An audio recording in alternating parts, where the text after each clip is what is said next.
I'm waiting there. Hello, I got my cue. Hello, welcome to, what show are we on again? Trinity Talk Live. It's a running joke, especially with my wife. I'm always saying pocket-sized apologetics when I'm supposed to be saying Trinity Talk Live and vice versa. I lose track of what show I'm on because at this point I'm working like every day of the week. I lose track of what day it is. So anyway, hey, welcome to Trinity Talk Live. And as you can see, yet again, this is what the third week in a row we've actually been live, right? Yeah, well, we took a week off last week. Okay, third episode in a row. Yeah. Right. We did take a week off. But third episode in a row we've actually been live. And as you can tell, we are together live in the sanctuary. But I would like to take note of something. Are we still on the wide shot, Mary Kay? Can you put us on the wide shot for a second? All right. As you can see, this between us is, in fact, a 6-foot table. And that's why we chose this. So I should have written 6 feet on the front of it or something. Like a graphic overlay. 6 feet. Yeah, Mary Kay would love that. She's like, forgive her, she's kind of stressed because this is normally, for those of you that are tuned into our regular programming here on the channel, you'll know that she and I are working the booth together because it really is a 2-person job back there. But I can't work the booth if I'm in front of the camera. And so she's doing everything herself today, all the graphics. And the other thing, I won't go into the gory details, but the graphics for this show are actually, they work differently than the graphics we do for anything else. And so it's, because it's like got some green screen work in there and everything. It's kind of weird. It's fun. And so this is her first time doing that too. So I'm going to let you know right now, please forgive anything that goes wrong. We had no time to rehearse. This is we're learning on the go. So we'll see what happens. Truly live. Truly live television. Yay. So anyway, welcome to Trinity Talk Live, water cooler conversation from a Christian perspective. For those that aren't familiar with the program, this is your first time watching, thank you very much for joining us. This is our used to be bi-weekly, it used to be weekly, then it was bi-weekly, and now it's weekly again for the time being at least.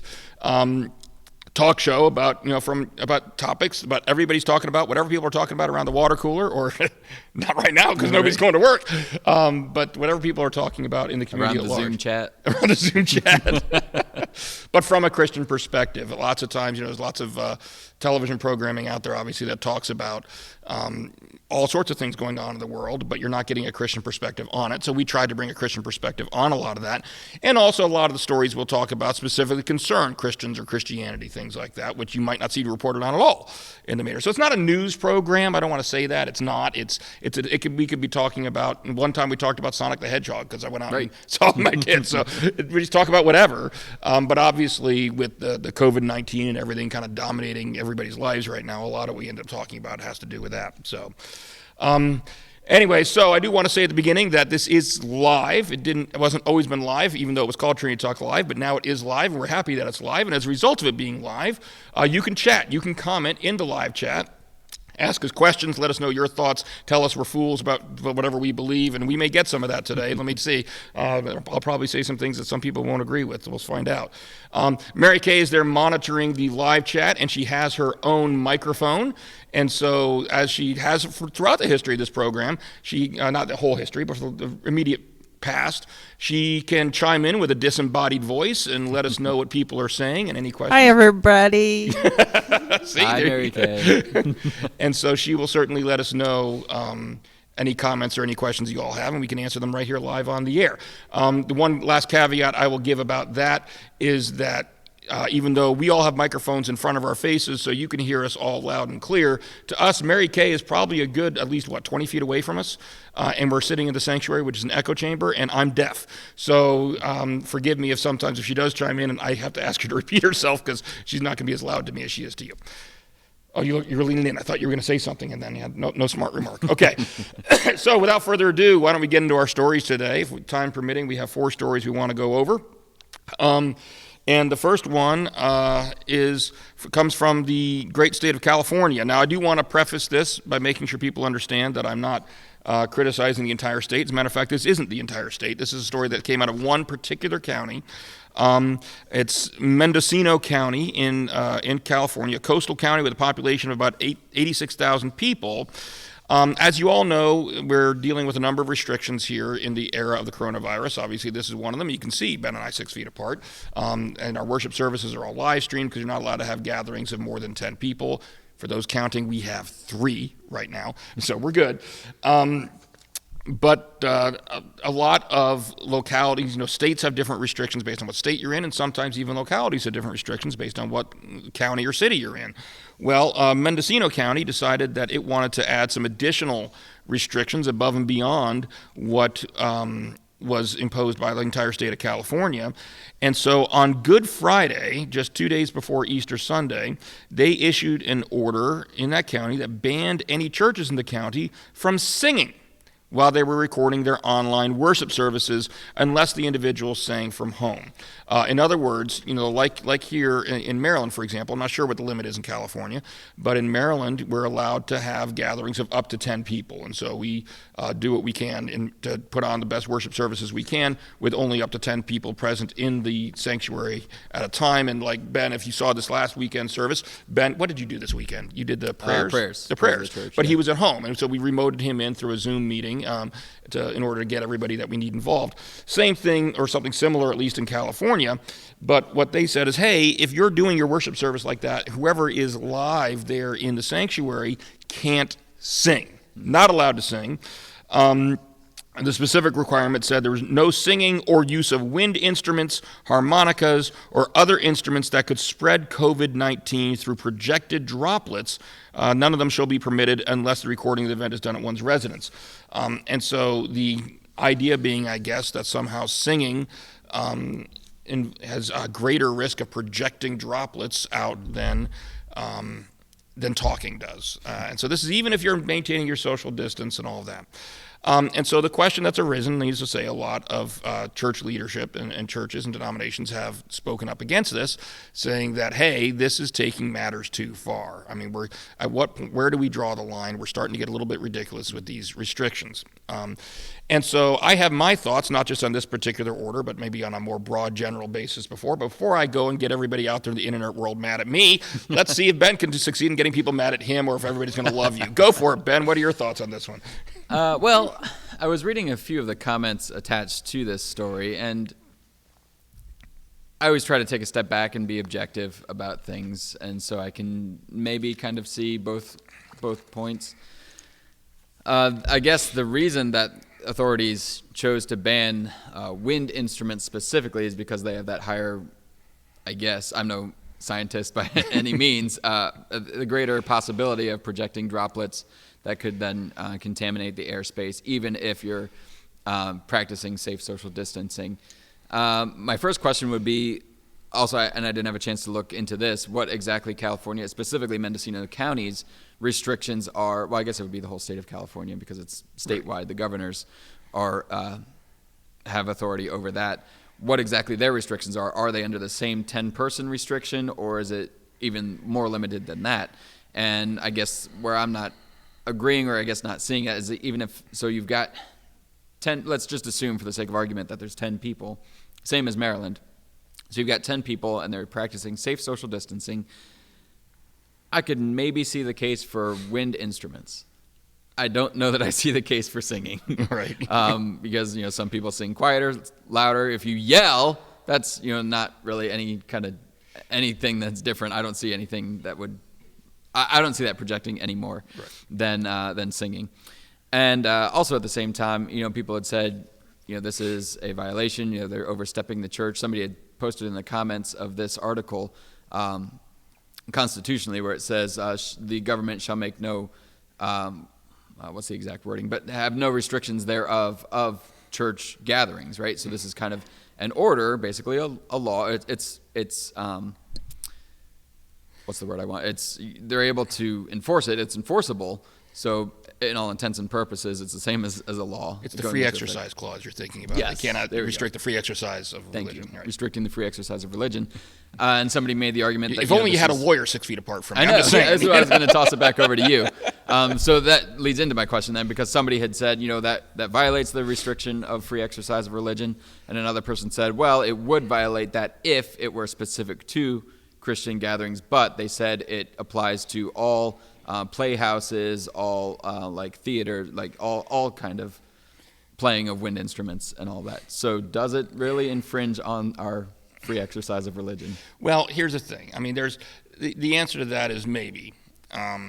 And because there's certainly, when courts look at issues like this, they do look to see if there's a disparate impact on a particular community.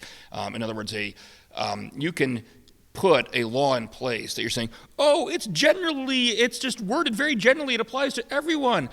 But if in practice it's really clearly targeted at one particular community, courts are going to look through that, and they're going to see through. At least they should. That's what the law says they're supposed to do.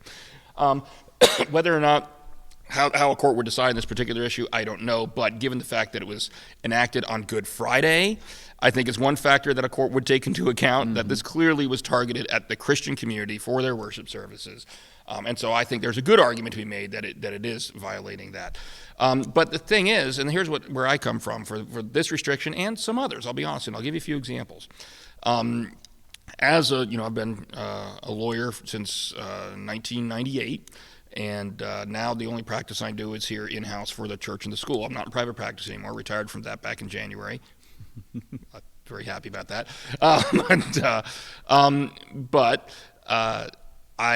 Constitutional law was always one of my favorite subjects, and I have some concerns about what I see going on. Now, I want to preface this by saying very, very clearly that I do believe that I have a lot of respect for all of our government officials that are having to deal with this. It's a crisis unlike any that they were probably prepared or even thought that they would have to handle. And I do think they're coming from the right place. I think the idea here is we're trying to save lives, and I get that, and I think we should all, even on forget legally, but on a moral perspective, we should all be doing what we can to try to help limit that, to limit the risk of increased exposure above and beyond what we need to flatten the curve, so to speak. And I do think the motives are pure.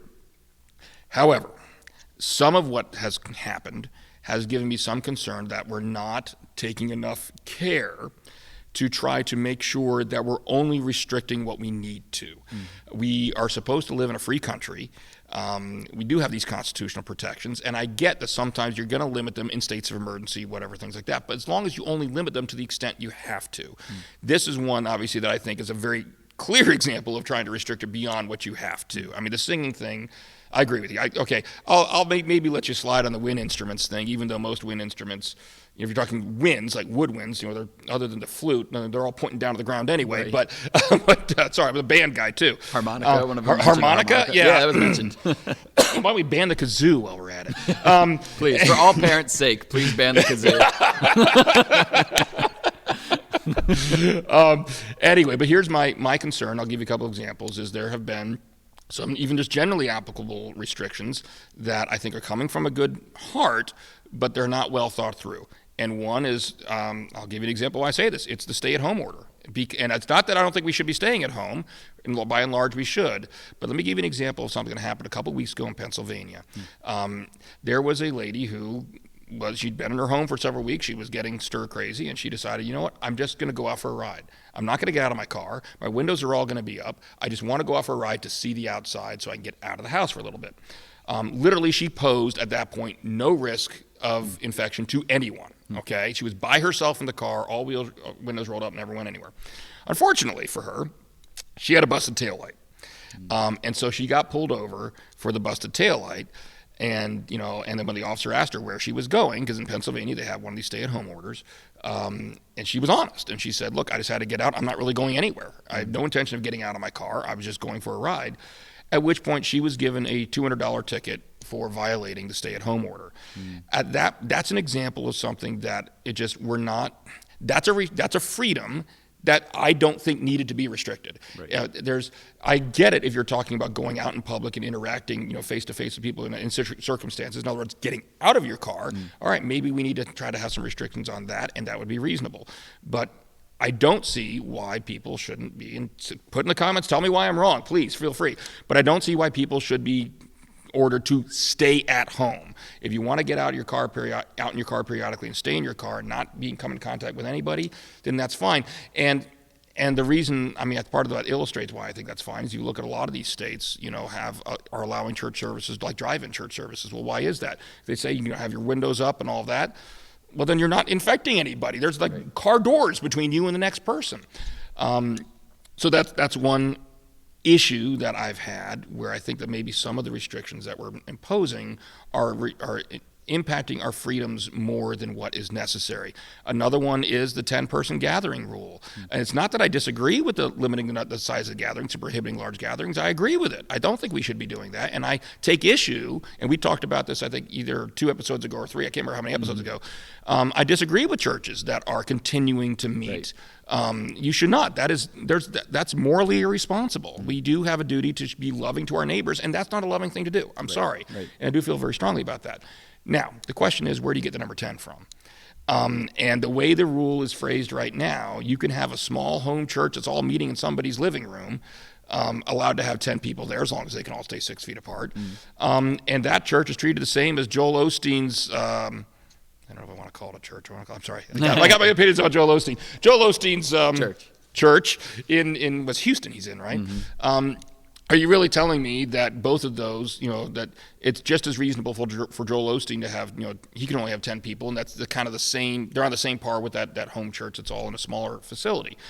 We have a sanctuary here that seats, I believe the seating capacity here is somewhere around 1,200 or something like that.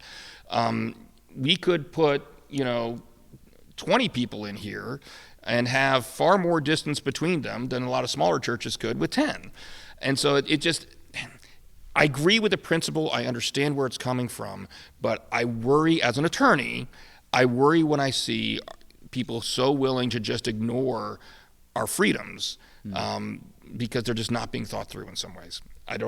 That's my thoughts on it. So there you go. Yeah, well, something you said, and I think this is one of the other stories, so it may be a little segue into that, but with the drive-in church, we're starting to see even courts siding with, because there was the one church in, maybe this was one of the stories, I don't remember. I read other stories too, so maybe we'll talk about this. But there's a church that was holding drive-in service, and all of the members who showed up, they were all in their cars still, but were ticketed a $500 fine. They then appealed those, and the court sided with them because the police officers were there dispersing them, even though they were still all staying in their vehicles. So they were trying to disperse drive-in churches even. And again, that's, I guess, gets to the whole point of what's the letter of the law versus the spirit of the law.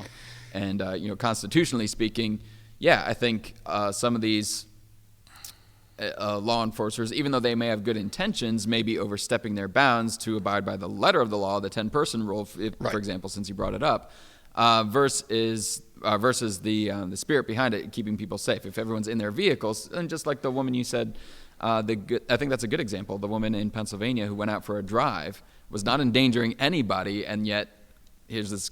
I think I agree with you. That's an overstep of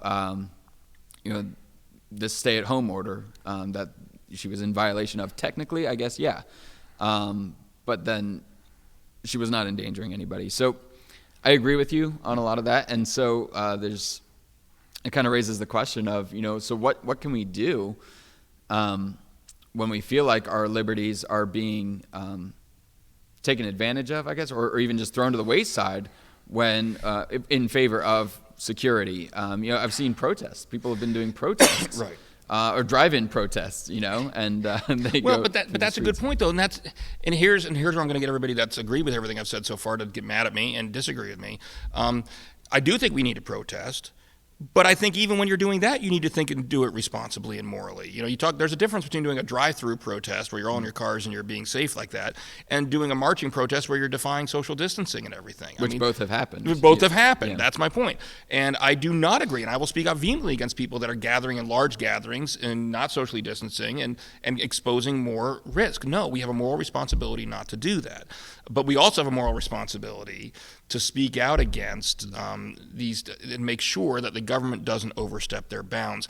Because, like it or not, people in power are, I hate to say this, but generally speaking, I don't think the people in the power are the best ones to basically do that rational evaluation. I mean, number one, they're under a lot of pressure right now.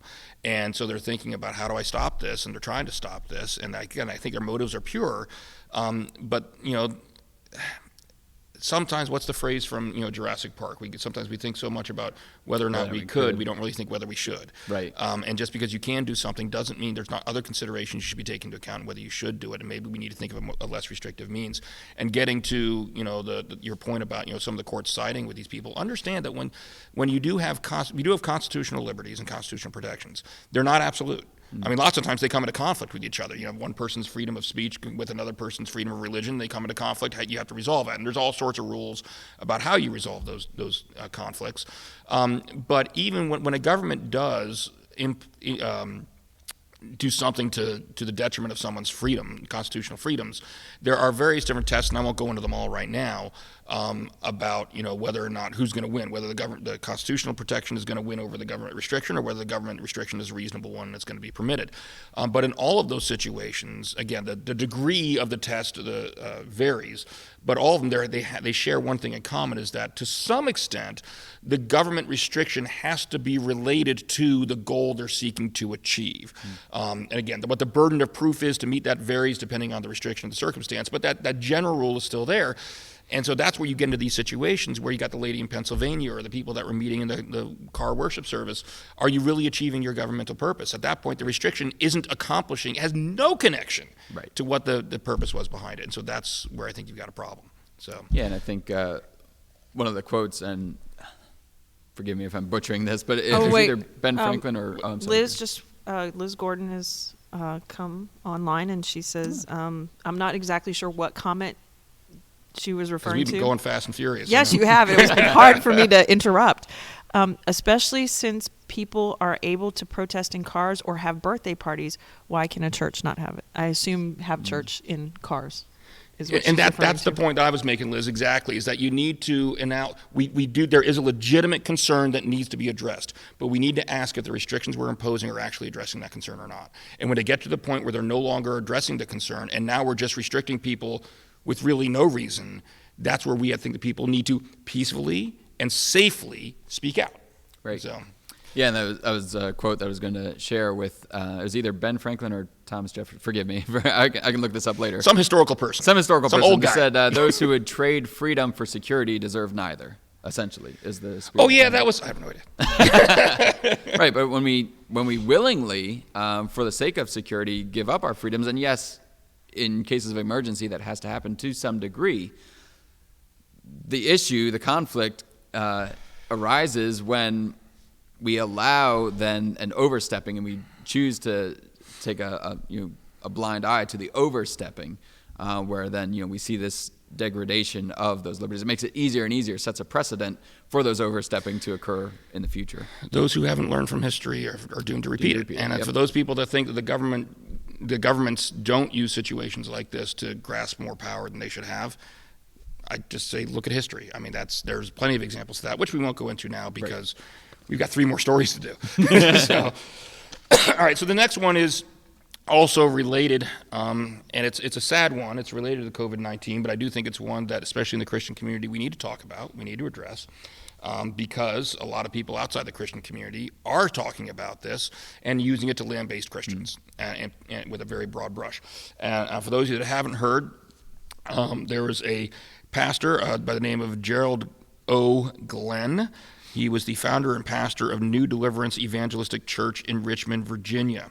When the restrictions started coming down in Virginia about gatherings and limiting the number of people, and church services started going online, he did not initially. He was one of the pastors who, we've already talked about how I feel about it, but who continued to gather and felt that the government should not be telling churches whether they should or should not gather. And like I said before, I think that's a separate question. Even if you agree the government shouldn't have the power to do that, there's a moral question about whether the church should still be playing it safe and not gathering in that way in the first place. Anyway, but leaving that aside, unfortunately, Pastor Glenn himself ended up contracting the coronavirus and recently passed away on April 11th. And so what's happening, of course, needless to say, is you go on social media and see this story come out, and a lot of people are, let's just say, being less than sensitive about the fact that this pastor passed away. And the only thing I'll say before I throw this over to you is I can disagree with someone, and I don't care whether it's politically, whether it's theologically, whatever. I don't want them to die. Right. All right. And I think when people get online and even jokingly, and this was one I read, it's not related to the story, I didn't tell you about this, but we just had one of the highest officials that works for the comptroller's office here in Maryland made a Facebook post. And it was clearly in jest, but it was still talking about taking all these people who are going to the protests, which we've already talked about. We disagree with the in-person, marches, and saying lock them all in a warehouse and let Darwin have his way with them. Basically, what it was. I don't think it's appropriate. I don't think that's appropriate. No. So obviously, as I mentioned before, I do disagree with what this pastor was doing. But I don't think that we should be joking around or glorifying or reveling in someone passing away.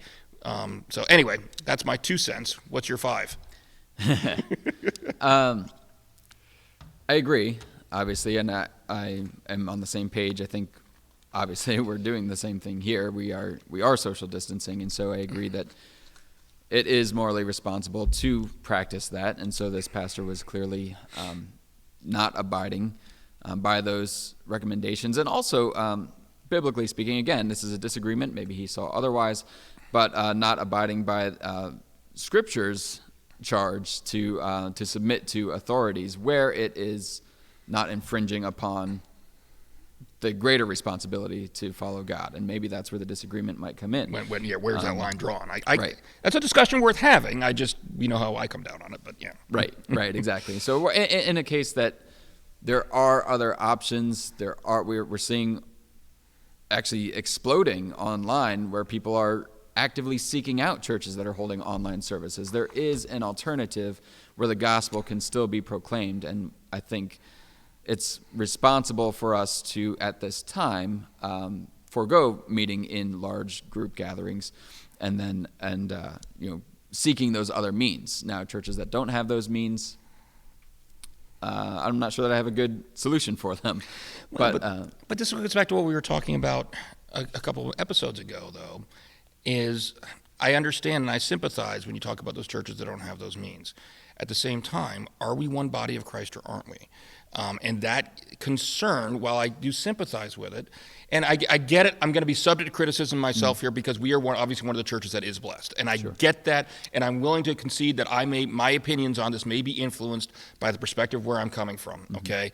But at the same time, I try to look at it objectively, and I say we're supposed to be one body of Christ. We're not supposed to be, proprietary, grasping onto our little corner, I don't know. I'm not coming up with the right words. We're not in competition. Churches we're not shouldn't in be competition. Yeah. And so the fact that the body of Christ has these resources, so if your individual church does not, do what you can to stay in touch. I mean, you can just use your if you have a cell phone and Facebook, I've seen a lot of churches just doing it. Pastor literally just opens up their cell phone and goes to Facebook Live and tries to stay connected with their congregations that way. Right. But in the meantime, for fuller, whether you want a fuller worship service or whatever that experience, there's nothing wrong with going and seeing other churches. I know I talked to Pastor Jay here. Our own pastor is watching other church services online. And so it's like we're here to help support each other. So if your church doesn't have those means, hey, there's other churches that do. Let us help you.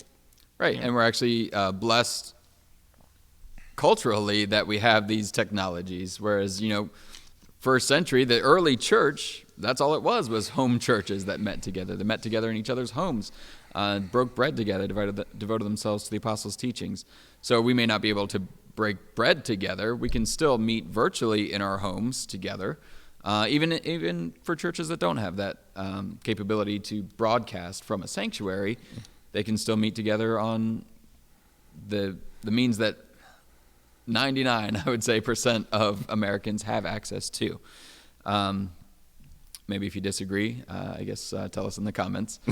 But so going back to our story of this particular pastor who chose not to, again, our prayers go out to his family. Certainly we don't wish ill upon anyone. I think we're seeing, though, that, and I'm hesitant to say this, but there is a sense of arrogance that comes with those people who say that, because he's not an isolated case. There have been other pastors, such as the one in Florida, who said he was arrested, actually, the one in Florida, right, who refused to shut down his services, citing that, in my church, people get healed, and, God is greater than this. And yes, that is true. God is greater than the coronavirus. He's greater than anything that we will face. He has overcome this world. Greater is he who lives in us than he who is in the world. All of that is true, but there's also a sense of arrogance and putting the Lord to the test when we refuse to act sensibly. God has also given us reason and sound minds, right, so that we don't respond to fear. And so there's that line. We're not fearful, but we are rational and compassionate. We're not fearful, and this is again my theological slant to how I always approach these situations of pain and suffering. The reason we have nothing to fear from the coronavirus is because we have an eternal perspective, right? The lack of fear about the coronavirus is not because I think I believe in God, so I'm not going to catch it or I'm going to be healed from it, because that thinking is focused on this life. Right. Whereas our thinking as Christians and as believers is supposed to be focused on eternity. I have nothing to fear by the coronavirus, because even if I do catch it, even if I do pass away from it, that's not the end. My life isn't over. I've got eternity to spend with our Lord. And so that's why I don't fear it. It's not because I don't think I somehow have some kind of protection where I'm not going to catch it. Maybe I'm going to catch it, because there's countless examples of people, and if I do catch it, you know what my responsibility is? My responsibility is to praise God through it. Mm-hmm. The old line from Facing the Giants, I love that line. If we win, we praise him, and if we lose, we praise him. Amen. And because then my example hopefully will influence someone else to realize, oh, wait a minute, here's somebody who's going through all sorts of suffering, and yet through it all, they're still able to remain positive, and they have some hope. And that can hopefully get somebody to look into, why that is. So that reminds me of one of my favorite hymns, In Christ Alone. And that last stanza says, no guilt in life, no fear in death. This is the power of Christ in me. And that's true. The power of Christ is not that we fear or we think that we're above catching this virus, but it's that we have an eternal perspective. I like the way that you put that. And again, I guess kind of may segue into, maybe we'll skip one of these, but the fourth. The graphics are done. We can't skip. Oh, go ahead. Okay, you can say that. Well, maybe out of order, but it just reminds me, or we'll pin it here and come back to it, circle back. The C.S. Lewis quote. Yeah, I think the C.S. Lewis quote has been circulating the internet and has been giving us that same perspective. C.S. Lewis, and he's talking specifically in his era, of course, not dealing with the coronavirus, but dealing with the atomic age, and that our response is the same as it always has been. Our response is to live in light of eternity, because we have hope. See, Ben's not used to live television yet, because when we were doing this pre-recorded, it doesn't matter what order we do them in. I could just put the graphics up after the fact in whatever order we want them in. When it's live, the graphics are already programmed into the computer. We're talking about the stories in the order they're in there. So we'll circle back to that. We have a question. Okay. Ryan Iwanowski has checked in. He says, touchy question, but do you think some of these social distance laws are politically motivated to affect the upcoming election? Ben, go for it. Thank you, Ken. No, I'll take it first. That's fine. I always feel to you. I'll take that one first. I don't know. I mean, do I trust politicians? Anybody that knows me knows the answer is no. And I've shared on the show before, I am a registered independent. I am. I mean, I know I don't fault anybody for being registered with one party or the other. My particular perspective on it is I'm a registered independent because I don't like politics. And here's the thing that I think we need to be careful to do when we're talking about these political issues. And we have this horrible tendency in this country to group people together. We always want it to be an us versus them. It's Republicans versus Democrats or whatever. And so we cheer on our favorite politicians like we're cheering on our favorite sports teams. But politicians are individuals, okay? Maybe sometimes they allow themselves into a little bit of a group think that I disagree, but they are individuals. So in answer to the question, do I think that there's some political aspect to this, that some people are imposing the restrictions in order to gain some kind of advantage in the upcoming election? That's a hard question to answer, because if you're talking about on an individual basis, we're a fallen species. So yes, I can almost guarantee you there are probably some people out there that is their motivation behind doing it. But again, there are probably also people, and I want to believe that by and large the situation is no, that these are coming from a pure motive to try to quench the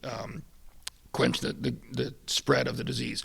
And I would say that part of that is because you do see While there are certainly differences between political party, there are states with Republican governors that have these restrictions, and states with Democratic governors that have these restrictions. So it's not a universal thing. I don't want to paint with too broad a brush. Could there be some political aspect to it? Sure, but without really concrete evidence, I think we need to be careful before jumping to that, because if you don't have the evidence to really back up that kind of statement, that kind of accusation, other than just, well, obviously it must be that way, which is what we all resort to all too often, I think, then all you're doing is we're seeking to divide we're going to divide our country more than at a time when we really need to come together. Plus, I also think, and part of the reason I also don't speak out on politics too much is because I'm an apologist, and so my role as an apologist is to kind of bring people to Christ. And there are obviously certain things that I will stand up for that some people would say are also political issues, abortion being one of them, obviously. But I try not to get into too much politics because I don't want that to get in the way of people being willing to hear the gospel message from me. But absolutely, that's my thoughts. Now you can go. All right. And it's interesting. I don't think this is the first time you've mentioned on this show that you're registered independent. Right. I don't think I shared last time, but I am as well. And so just because that's where I fall, and again, I don't like to get too much into politics either. When we had done the sermon series a while back on 4 years ago when we had the election year 4 years ago, we answered a lot, or we tried to talk about a lot of those issues, and one of the things that kept coming up was vote on the issues, not on your particular party or on which person you find more agreeable or likable, but vote on the issues. Make the best informed decision that you can. I think the same applies to this election as everyone is, try to be as informed as you can and vote on those issues like abortion, for example, because there are those.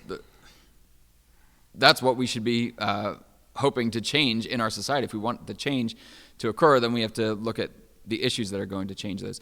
As to your question, Ryan, I think, yes, what Ken said, that's a difficult question to ask because we don't have any concrete evidence.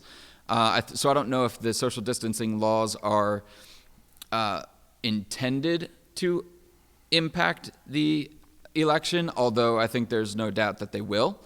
I think especially, we see it already with Bernie Sanders dropping out of the race. Right. We see it with certain people have been posting about a push for a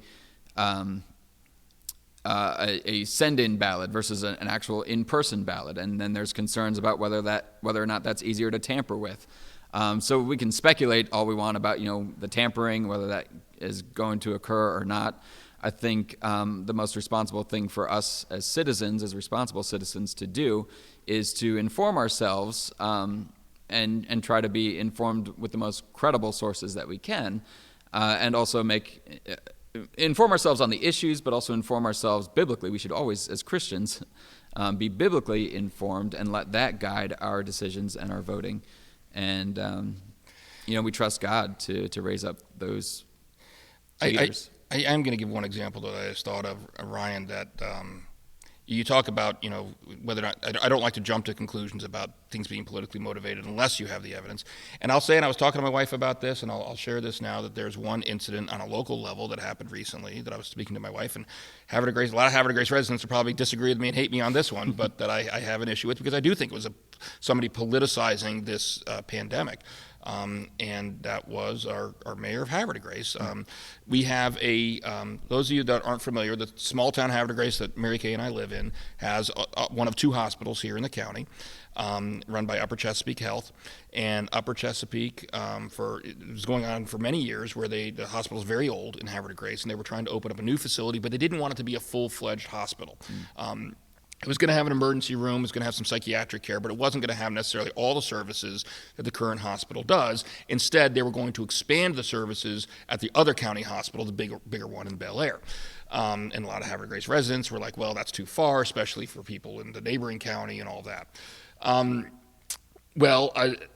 For one reason or another, and I'm not going to get into too many specifics, but the Upper Chesapeake Health was not able to work out an agreement with the city of Havre de Grace, even though they'd already bought the property and everything, but they were not able to work everything out.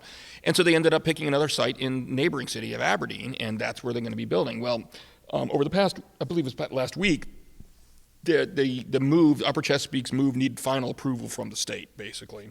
And our understand, even if it's finally approved, the hospital in Havre de Grace isn't going to close for another 2.5 years. I mean, this isn't a split-second blink of the eye kind of situation. Well, our mayor wrote a letter to the governor, and basically the argument he made was, Governor, you should intervene and prevent Upper Chesapeake from doing this, because at this time of this COVID-19 situation, coronavirus epidemic or pandemic, is not the time to close a hospital. The hospital's not closing during this pandemic, and nobody thinks this pandemic, God willing, is still going to be going on 2.5 years from now. Right. And so I read that, and as much as, and I get it, a lot of people have very strong feelings about being upset that the hospital's leaving Havre de Grace, so do I. But that ship has sailed in my mind, and as much as I'm upset with our local politicians for letting it sail, it's sailed.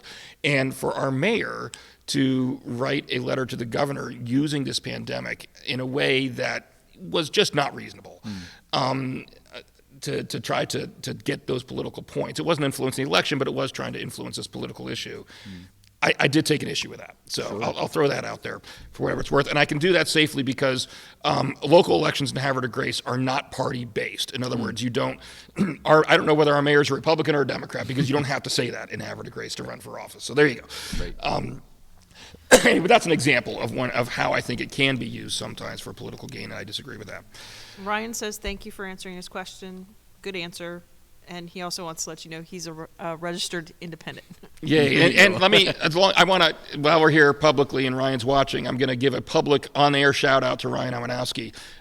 For those of you that do follow the channel, and I kind of jokingly said earlier that I'm working 7 days a week. That's not a joke. I'm working 7 days a week. I mean, not 8 hours every day, but every single day, because there's a lot that goes into this online stuff. And, you're sitting at home and you're following a worship service and you're seeing all the lyrics come on screen so you can sing along with the songs and the hymns as they're going on in the worship service.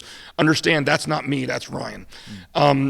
For the past several weeks, Ryan has taken that burden off of me, where he's been typing all those up and doing those slides for me, and it's an enormous help, because I'm still doing them for like the Friday night concerts and things like that, and that's very time consuming. And so thank you, Ryan. I'm going to say that publicly here in front of everybody. So thank you, Ryan. We appreciate it and love you. And everybody that's if you're in the comment section, thank Ryan as well if you enjoy the worship services, because that's all him. All right, next story. Sounds good. So, okay, the first two stories were, I guess, maybe a little more depressing, and now we're going to ship in a little more hopeful stories. And this one is still dealing with the church and the coronavirus pandemic, but it's talking about how churches have stepped up and some of the ways that obviously we can't serve the community in the same way we always did serve the community. And I got to say that before I get into the specifics of the story, I think in some respects, that's a good thing, because it's made us rethink the way we do. So many churches, you get caught in a rut and you do things because that's the way we've always done them. Well, now you can't do things the way you've always done them. And so it forces you to rethink ways to serve people. And hopefully some of this thinking will carry over even after this pandemic subsides. But with this particular article, excuse me, was focusing on different churches throughout the country and how they found ways to serve people and their unique needs in this pandemic. Like Kingdom Nation Ministries in Jonesboro, Arkansas, gathered at a service station, and they would buy gas for people and wash car windows and provide face masks and Bibles to people who needed them or wanted them. And keep in mind, you're still separated. The people are staying in. That's the whole point. The people get to stay inside their cars, and these other people are outside the cars and able to serve them and buy their gas for them, and clean up their cars. Something similar was done by Impact Church in Waterloo, Iowa. Also bought gas for drivers on Easter Sunday. Harvest Ministries Outreach Center in Wadesboro, North Carolina, distributed free groceries to hundreds of families on Easter. And it says cars began lining up 3 hours before the event was scheduled to kick off. And as long as I'm giving kudos to people, I'll give a shout out to my wife here who oversees our food closet, because talk about having to think outside the box in new ways. We have a food ministry here that's open 3 days a week. If you need help, please go to our website, trinityjoppa.org, and look for the food pantry page. It has all the details on there.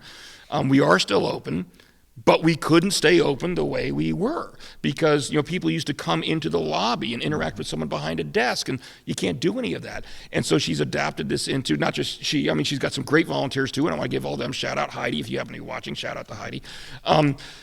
but they've adapted it into almost like a drive-through model. Have you ever gone through a drive-through fast food place and they don't have your order ready, and they tell you, well, park in spot number 1 and we'll bring it out to you? That's what the food closet is running like now. So that's just another example of thinking outside the box on how to serve people and continue to serve people in this time.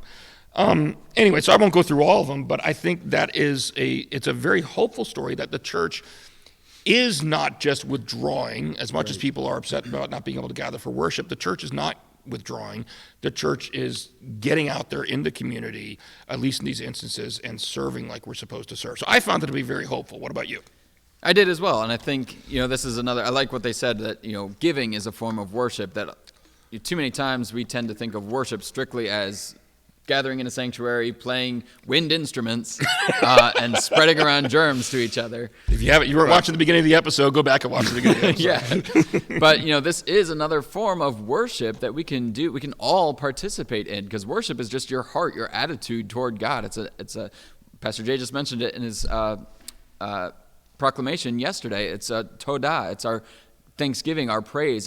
That's what true worship is. It's born out of that response to God's goodness and His grace and His mercy in our lives. And so these are all, I think, good ways that churches are thinking out of the box. And I agree that in some respects that whether we want to call it a good thing or not, we've said that before on a previous episode, but that it has forced us to not do things the same way that we've always done them. And prayerfully, we'll continue to have that mindset to be thinking of new and better ways, honestly, to serve people and meet them where they are. And hopefully it will be reciprocated in that there's currently kind of a hunger, I guess, that we see of people searching for answers and for prayer. And there's just, I think this is just kind of the tip of the iceberg. There's so many different ways that we can be a community, the hands and feet of Christ in our community, even while being conscientious of social distancing and all of that, being responsible neighbors, but still, sharing the love of Christ. There's plenty of ways. We have a couple ways on our website. As you mentioned, we've got our food closet. Even though it's operating differently, we are still doing that, and it's been great. And thank you to everybody again who's been donating toward that. It really is great, especially as the need grows. Yeah, that's been amazing. That's been shocking to me, how the response we've gotten. Thank you all very much, the amount of food that's been brought in. Yeah, absolutely. And there's other ways too. We've got two things on our homepage. We have our neighbor check-in. You can go into your neighborhoods. You don't have to necessarily interact or be face-to-face, but just leave it in your neighbor's door just to check in on them. Leave your contact info. There's a little form there that we have on our website that says, hey, check in if there's anything that you need. Please contact me.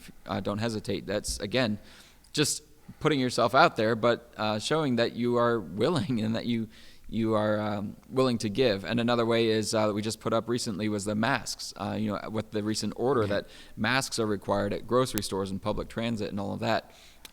We are now asking people, if you have the ability, the talent, and the resources to make these masks and donate them, then we can kind of distribute them to people who are in need, who can still then go out and may not be able to make them themselves or purchase them because you can't find them anywhere now. But that's another concrete way that we can serve people. And so I think all these are great ways that Trinity's doing it, but also these other churches. It's very encouraging to see. I think that's fantastic. And if you have any needs for any of those things, like I said, just go to trinityjoppa.org. I'm sorry, like I already said, the slides and the graphics are already prepared ahead of time, and I know the conversation was going to go here, so I don't have a graphic with our website on it, but it is trinityjoppa.org, okay? And there's links on there for all of the different ministries and things that we've got going on. So, or if you have any suggestions on ways that we can reach out, comment in the live chat. There we go. Or shoot us an email. kcoughlin@trinityjoppa.org or blander@trinityjoppa.org. Our email addresses are also on the website as well. Yeah. Nancy Powers did tell us at the very beginning that if you want to know the equivalent of 6 feet, it's equal to 16 chihuahuas. You know how I always tell people to measure 6 feet. I used to be in my youth 6'1". I don't think I am anymore. I'm closer to 6 feet, so I just say if you could lay a Ken in between you, you're 6 feet apart. So. Thank you, Nancy. I like that metric. I'm going to start using that. Please stay 16 chihuahuas away from me. All right, let's move on to story number 4. Now, do you have it on your phone? Because you mentioned it earlier, so I didn't know if you wanted to maybe bring this one in and read the quote. I will be happy to do that. Are we doing the whole quote, or are we? I leave that to your parsing it out. discretion. How long does your voice last out? I'll do the whole quote.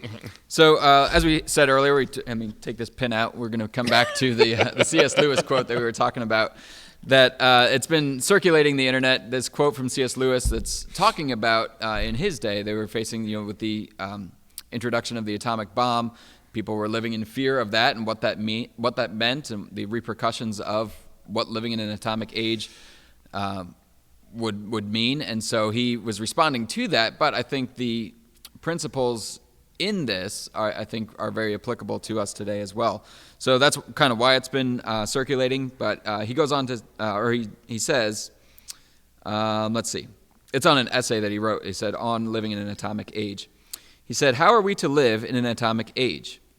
Why, as we would have lived in the 16th century when the plague visited London almost every year. Or as you would have lived in a Viking age when raiders from Scandinavia might land and cut your throat any night. Or indeed, as you are already living in any age, in an age of cancer, an age of syphilis, an age of paralysis, an age of air raids, an age of railway accidents, an age of motor accidents. In other words, do not let us begin by exaggerating the novelty of our situation. Believe me, dear sir or madam, you and all whom you love were already sentenced to death before the atomic bomb was invented. And then something I saw somebody say, this is just kind of parenthetical, but anytime you hear him say atomic bomb or the atomic age, replace that with coronavirus and see if that still makes sense. Yeah. So you're all sentenced to death before the atomic bomb was invented, and quite a high percentage of us were going to die in unpleasant ways. We had indeed one very great advantage over our ancestors, anesthetics, but we have that still. It is perfectly ridiculous to go about whimpering and drawing long faces because the scientists have added one more chance of painful and premature death to a world which already bristled with such chances, and in which death itself is not a chance at all, but a certainty. This is the first point to be made, and the first action to be taken is to pull ourselves together. If we are all going to be destroyed by an atomic bomb, let that bomb, when it comes, find us doing sensible and human things, praying, working, teaching, reading, listening to music, bathing the children, playing tennis, chatting to our friends over a pint and a game of darts, or on Zoom. That's not C.S. Lewis. I don't think C.S. Lewis said that. No. Not huddled together like frightened sheep and thinking about bombs. They may break our bodies, a microbe can do that, but they need not dominate our minds. So kind of a long quote, but again, if you take all the instances of atomic bomb and replace them with coronavirus, I think we still see kind of the heart behind his words of wisdom here are that, first of all, our situation is not novel. It's not new. We didn't start the fire, to quote the philosopher Billy Joel. Right, exactly. I didn't know he was a philosopher.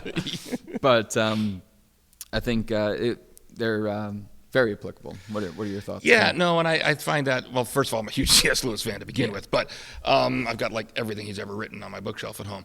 But anyway, but I do find that it quotes like that help us keep a proper perspective. We're not the first ones to go through something like this. Matter of fact, you could probably find many, many worse examples that society and that the world has had to go through. And God's still been there through it all, and he still comes out on the other side. And when I see this quote, it reinforces two things in me. Number one, the idea about, Jesus could come back at any time. We don't know when that's going to be. And so no matter what's going on in the world, what do I want to be doing when he comes back? Do I want to be caught doing something I shouldn't be doing? Even, he specifically said, don't worry.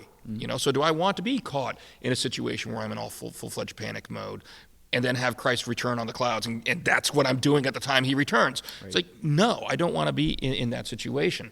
I want to be doing something honoring to him. And the other thing that that quote makes me think of is what I talked about earlier, and that is the solution in my mind to times like this is to keep an eternal perspective. Is that if we have our focus on eternity, then we do. What we do on earth here matters in the sense that we are supposed to be honoring God, and he has a will. He's told us, he wants us to love other people, and we should be doing all of that. But we do all of that. And the motto in our family actually has a family motto that we stole shamelessly from a movie, which I'm forgetting is the movie called Come What May? I can't remember. It's a Christian movie, But the motto that they instill in that movie that we've adopted as a family is do the right thing, come what may. And that's, when I hear the C.S. Lewis quote, that's like, I don't need to worry because I know what's coming. I know what come what may means. And come what may be harder here in this life, but this life is a blip on the radar screen compared to eternity. Yeah, So. absolutely. I like that family motto. And I have to remember the movie. And it might be called Come What May. I can't remember. You talk, I'll Google. Okay. No, I like that. And it also made me think while you were talking, Ken, was sometimes the right thing, as C.S. Lewis says, is really just ordinary things done in a way that honors God. You know, he talks about giving the kids a bath. He talks about playing tennis. He talks about having a pint with a friend. So kind of these ordinary things, you know, we pray always, you know. And as long as you're 16 chihuahuas away. As long as you're 16 chihuahuas 16 away. chihuahuas. I just want to print out like 16 chihuahuas, fold them up, and keep them in my back pocket. Anyway. Not real chihuahuas. No, printable chihuahuas.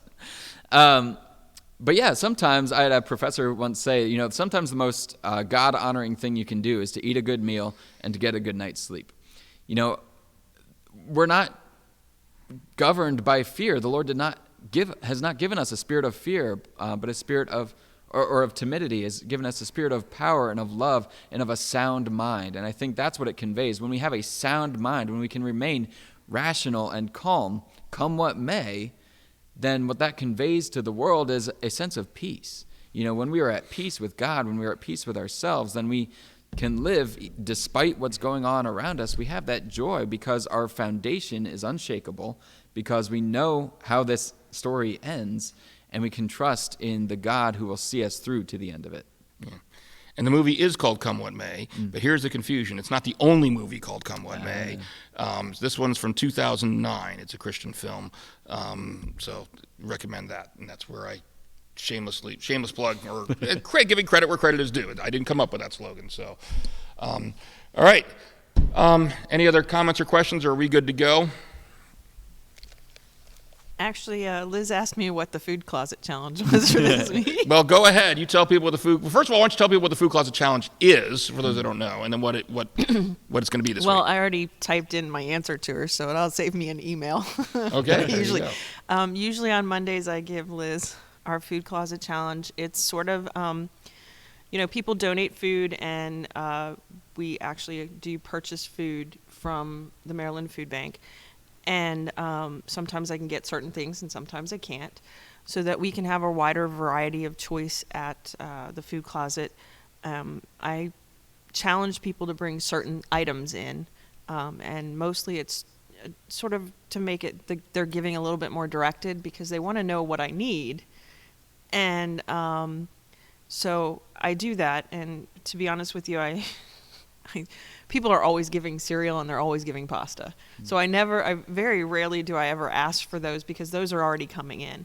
But we, especially in this time, a lot of people who are coming to me, maybe they can spend a little money on groceries, but they don't have the time or the money for gas to be going out to a whole bunch of different grocery stores to find things. I mean, you and I, having gone grocery shopping, we know, like, we've gone and, like, can't find that. We need this, but we can't find that. And it's not always toilet paper and hand sanitizer and wipes and stuff.